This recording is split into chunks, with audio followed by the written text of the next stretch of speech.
Saya adalah guru agama Katolik di SMP Negeri 3 Satu Atap Andam Dewi. Saat ini saya sedang dalam menjalani proses PPG yang diselenggarakan oleh STPK Santo Fransiskus Asisi Semarang dengan NIM 241079097. Pada kesempatan kali ini saya akan menyampaikan materi ajar di kelas 7 dengan materi Aku Memiliki Keterbatasan. Baik, selamat pagi anak-anak. Untuk mengawali pelajaran kita pada hari ini, seperti biasa kita awali dengan berdoa. Yang ini akan memimpin doa. Siapa? Iya. Ya, silakan.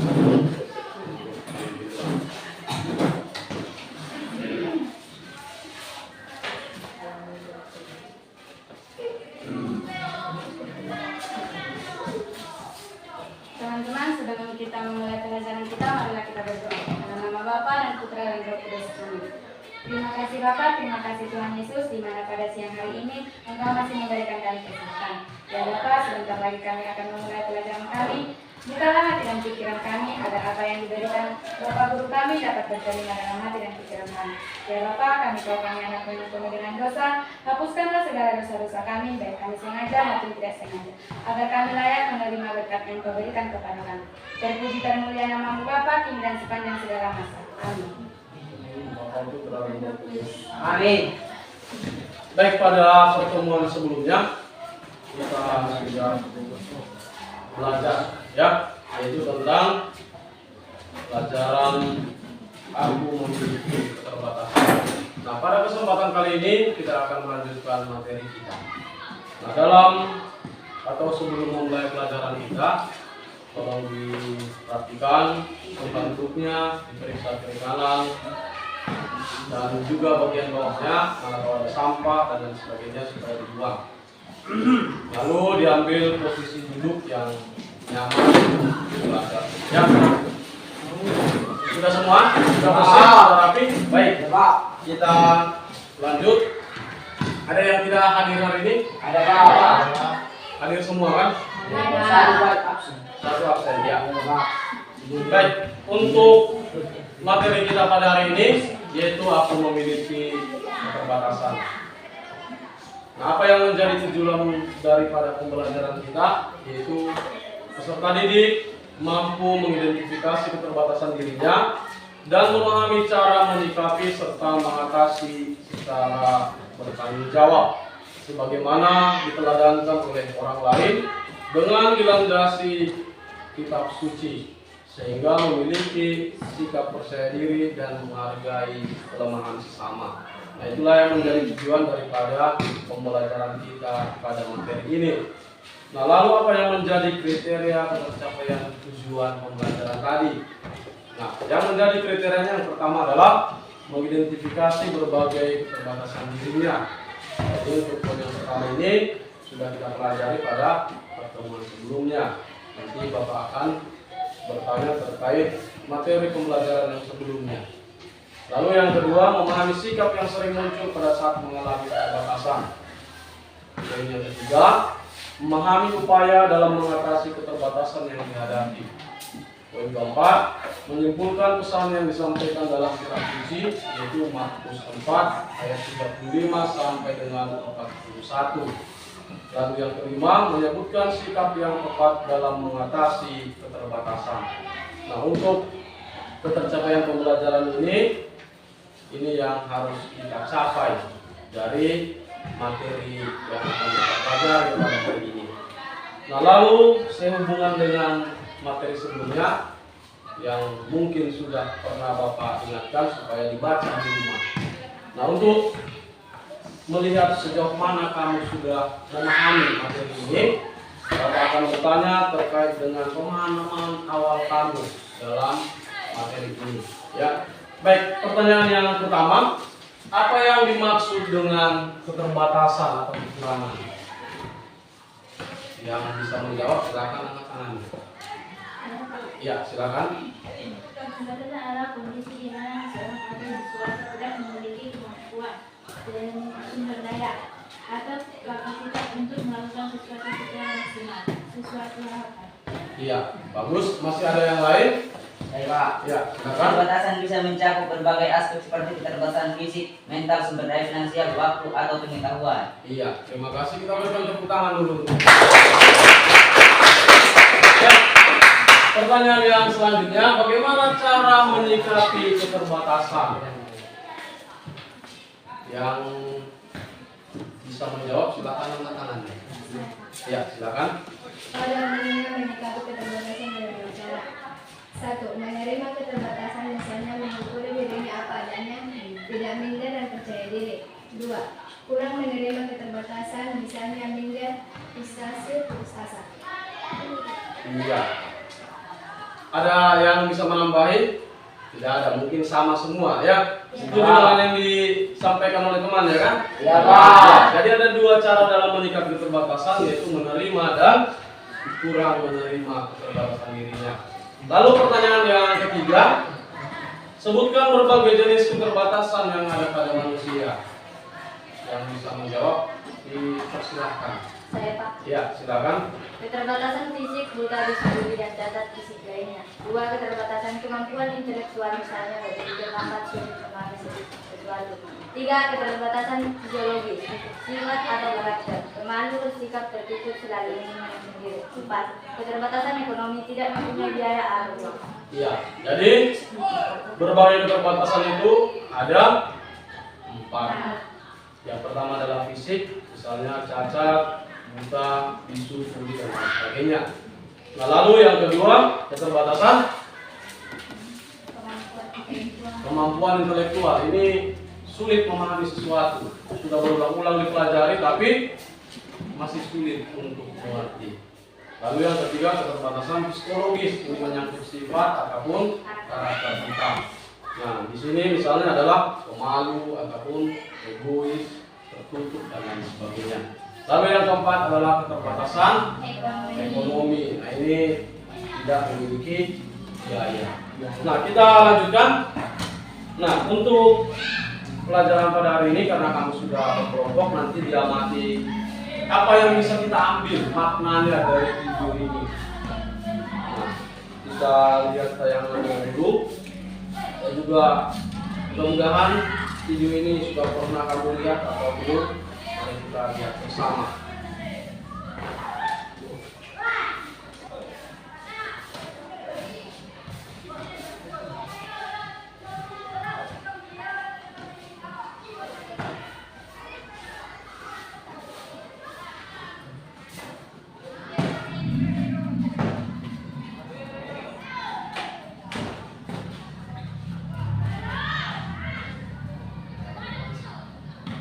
Pecah ya, nanti kita ulang sekali lagi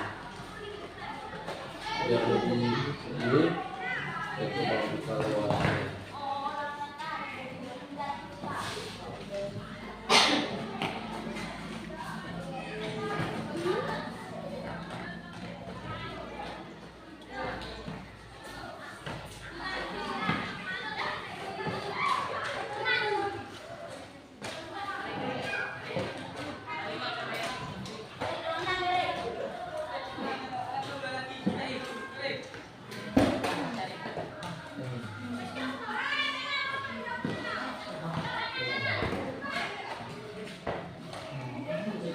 Ya, itu saja videonya.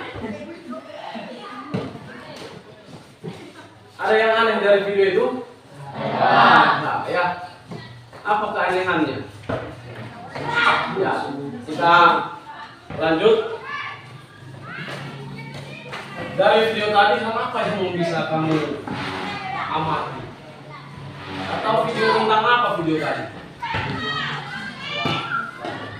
Ya. Tentang sebuah pohon yang batang pohon tersebut sedikit tetapi masih berbuah. Iya. Aneh atau enggak itu? Aneh. Sudah busuk kan kita lihat pohonnya itu kan? Ya. Kita lihat masih berbuah. Ya. Baik, yang berikutnya, apa kira-kira inspirasi yang bisa kamu dapatkan dari video tersebut? Ya.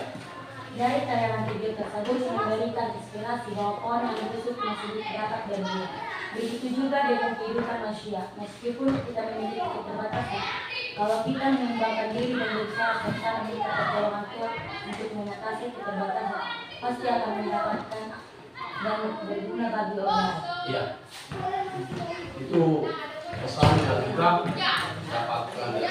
Kalau kita lihat itu kan aneh. Bahkan jarang terjadi kan.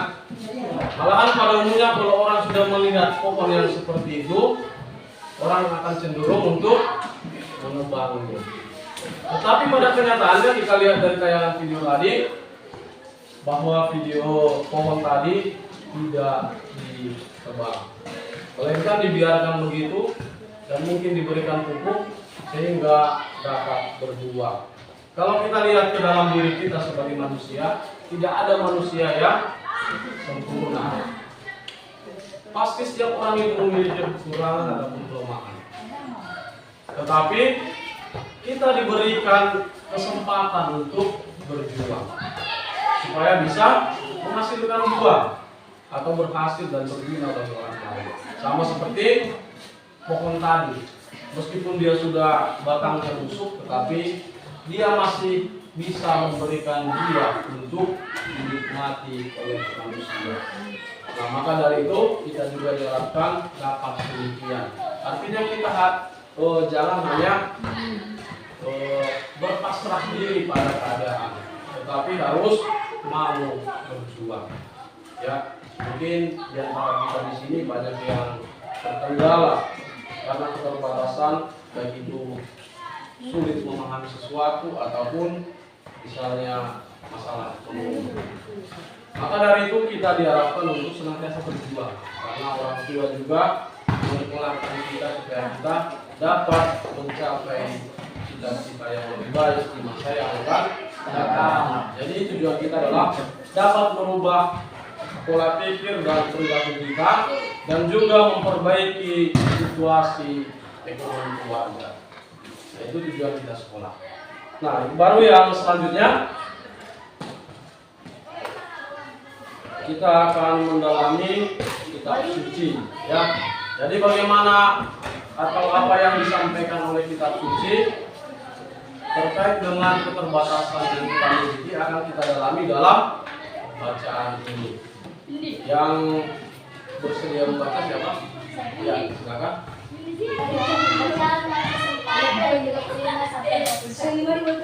Pada hari itu, waktu hari sudah datang.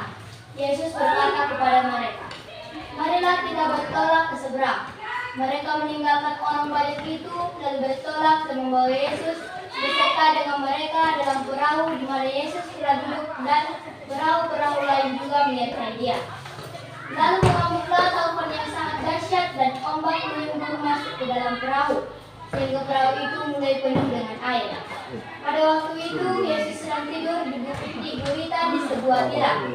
Maka murid-muridnya membangunkan dia dan bertanya kepadanya, "Guru, engkau tidak peduli kalau kita binasa?" Ia pun bangun, menghardik angin dan berkata kepada danau itu, "Diam, tenanglah." Lalu angin itu reda dan danau itu menjadi teduh sekali. Lalu ia berkata kepada mereka, "Mengapa kamu begitu takut? Mengapa kamu tidak percaya?" Mereka menjadi sangat takut dan berkata seorang kepada yang lain, "Siapa gerangga orang ini sehingga angin dan danau pun taat kepadanya?" Demikianlah sabda Tuhan. Syukur kepada. Baik, itu bacaannya. Nah, lalu kita akan melihat bagaimana bacaan ini memotivasi kita atau menginspirasi kita atau memberikan pesan bagi kita terkait dengan keterbatasan yang kita miliki. Nanti akan kami dalami di dalam kelompok. Nah, namun sebelum kita lanjut ke sana, kira-kira bacaan ini tentang apa? Tentang Yesus meredakan angin ribut. Ya, tentang Yesus meredakan angin ribut. Nah, lalu karena kamu sudah berada dalam kelompok masing-masing, Bapak minta kamu mengerjakan beberapa pertanyaan ini di dalam kelompoknya. Bapak kasih waktu untuk mengerjakan di dalam kelompok. Jadi silakan dibuka kitab sucinya untuk memahami lebih dalam lagi dan mencari sumber-sumber yang lain yang dapat memberikan bantuan jawaban terkait pertanyaan-pertanyaan ini.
Baik.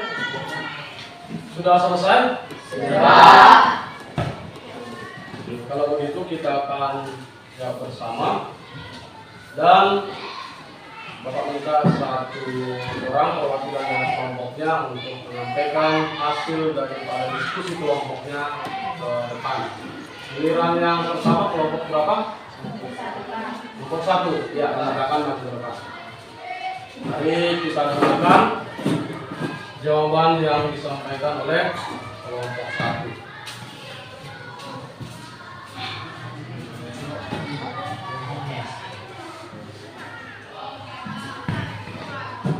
Baik, terima kasih atas kesampatannya. Kami dari kelompok 1 ingin menyampaikan hasil diskusi kami. 1. Apa saja keterbatasan yang dialami dalam dan dihadapi para murid Yesus? Keterbatasan yang dialami dan dihadapi para murid Yesus yaitu takut, khawatir, panik, tidak percaya. 2. Bagaimanakah sikap para murid Yesus dalam menghadapi keterbatasan tersebut? Para murid menyadari keterbatasannya, mereka tidak bersikap minder dan munafik, tapi datang dan meminta pertolongan kepada Yesus. 3. Bagaimana sikap Yesus dalam menghadapi permintaan para murid? Yesus mau membantu para murid dan menasihati agar para murid senantiasa percaya. 4. Sebagai orang beriman, inspirasi apa yang dapat kalian dapatkan dari sikap yang tindakan para murid Yesus dalam mengatasi keterbatasan dari mereka? Melalui kisah itu memberikan inspirasi agar tidak pernah dan putus asa pada keadaan meskipun memiliki keterbatasan, namun senantiasa meminta pertolongan kepada Tuhan. Apapun keterbatasan yang kita miliki, Tuhan pasti memberikan yang terbaik dalam hidup. 5. Bagaimana sikap kamu terhadap keterbatasan yang kamu miliki? 1. Menerima diri sendiri sebagai pribadi dan dengan penuh rasa bangga dan syukur dengan segala kelebihan yang dialami. 2. Menyadari sebagai pribadi yang tak lepas dari kekurangan serta keyakinan bahwa hal itu juga dialami oleh orang lain. 3. Tidak menjadikan kekurangan sebagai alasan untuk tidak mau berkembang. 4. Mencoba belajar, berlatih, dan bertanya pada orang yang lebih berpengalaman dan bijaksana. 5. Menyemangati diri bahwa orang yang cacat pun dapat meraih sukses hidupnya serta mampu mengukir namanya di derangan sukses dunia. Demikian hasil diskusi kami dari kelompok 1. Sekian dan terima kasih. Iya, berikan tepuk tangan.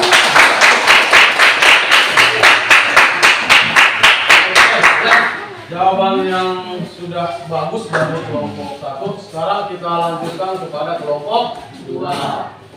Kelompok 2 ya, dipersilakan maju.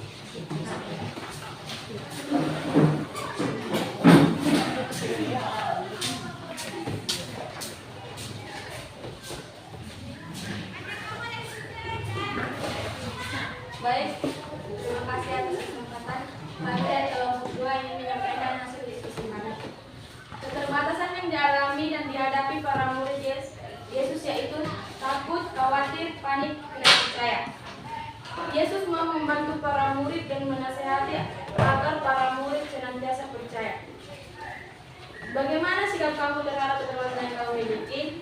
1. Menerima diri sendiri sebagai pribadi dengan penuh rasa bangga dan syukur dengan segala kelebihan dan kekurangan. 2. Menyadari sebagai pribadi yang tak lepas dari kekurangan serta keyakinan bahwa hal itu juga dialami orang lain. 3. Tidak menjadikan kekurangan sebagai alasan untuk tidak mau berkembang. 4. Mencoba belajar atau berlatih dan bertanya pada orang yang lebih berpengalaman dan bijaksana. 5. Menyemangati diri bahwa ada orang yang cacat pun dapat meraih sukses di arah membunuh dan namanya di rata orang sukses dunia. Demikianlah hasil diskusi kami. Sekian dan terima kasih. Iya.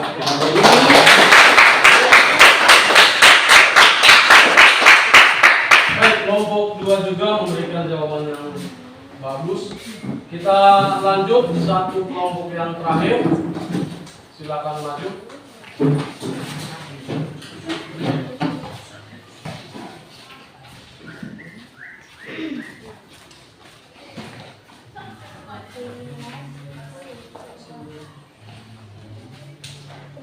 Baik, terima kasih atas kesempatan yang diberikan. Kami dari kelompok 3 ingin menyampaikan hasil diskusi kami. Bagaimanakah sikap para murid Yesus dalam menghadapi keterbatasan tersebut? Para murid menyadari keterbatasannya, mereka tidak bersikap minder dan munafik, tetapi datang meminta pertolongan pada Yesus. Sebagai orang beriman, inspirasi apa yang dapat kalian dapatkan dari sikap dan tindakan para murid Yesus dalam mengatasi keterbatasan diri mereka? Melalui kisah itu, memberikan inspirasi agar tidak pasrah dan putus asa pada keadaan. Meskipun memiliki keterbatasan, namun senantiasa meminta pertolongan kepada Tuhan. Apapun keterbatasan yang kita miliki, Tuhan pasti memberikan yang terbaik dalam hidup. Demikian hasil diskusi kami dari kelompok 3. Sekian dan terima kasih.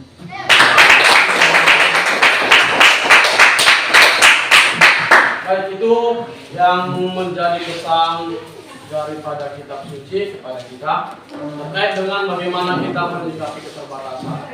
Nah, kita lihat dalam kitab suci itu, para murid itu yang mereka alami adalah ketakutan.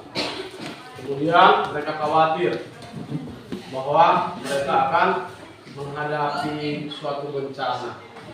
Jadi setiap orang itu pasti memiliki ketakutan dan khawatir. Dan ini termasuk dalam kelemahan kita sebagai manusia. Nah, maka dari itu, pada saat kita memiliki suatu kelemahan ataupun kekurangan, maka melalui kitab suci ini kita diajarkan untuk meminta pertolongan kepada Tuhan.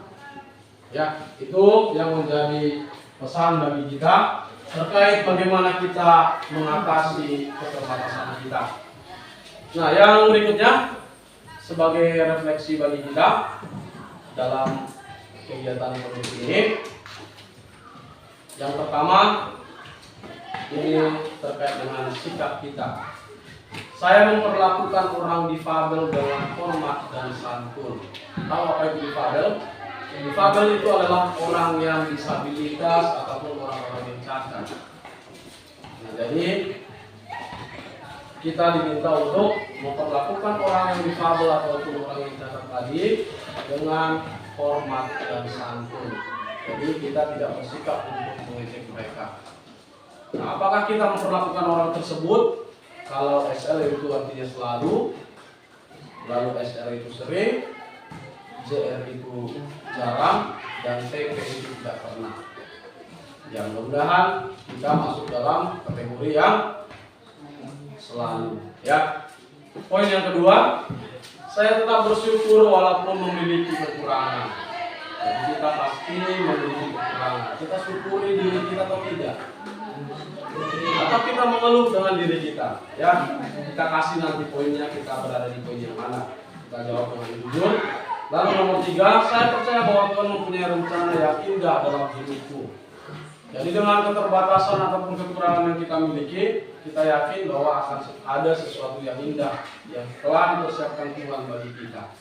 Lalu yang keempat, saya yakin bahwa Tuhan mendampingiku saat terpuruk karena keputusasaan.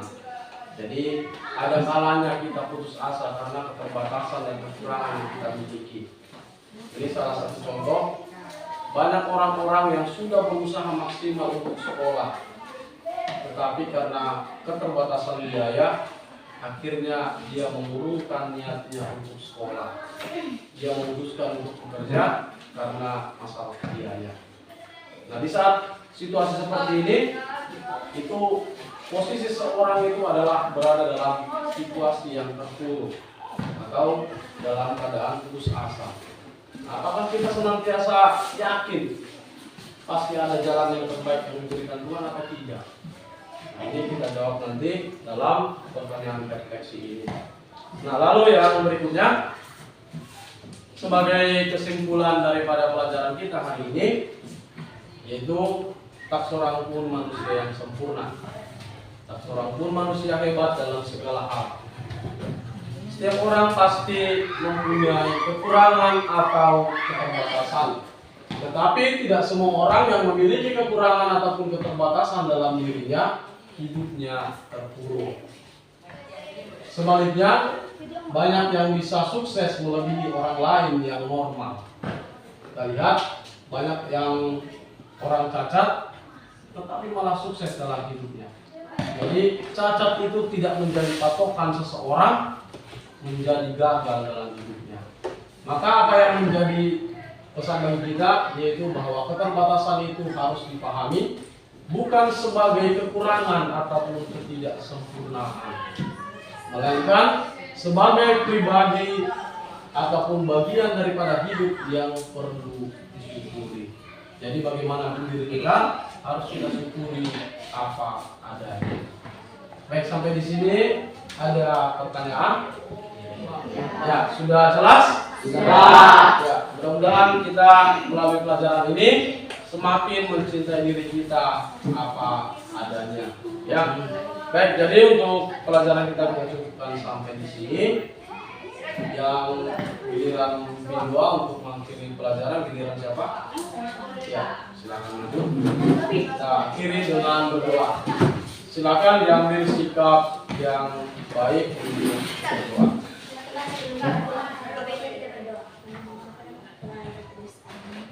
Puji syukur kehadirat Tuhan di mana pada siang hari ini Engkau masih memberikan kami kesehatan. Bapak, sekarang kami mau pulang berkata kami perjalanan dan kami sampai tujuan kami masing-masing. Begitupun dengan guru-guru kami. Bapak, kami tahu anak dengan dosa, kiranya Engkau menghapuskan dosa-dosa kami agar tidak terhambat atas kami Engkau berikan kepada kami. Bapak, lindungilah kedua tua kami dimanapun mereka berada. Terima kasih kami ucapkan kepadamu. Amin. Dalam nama Bapa dan Putra dan Roh Kudus. Amin.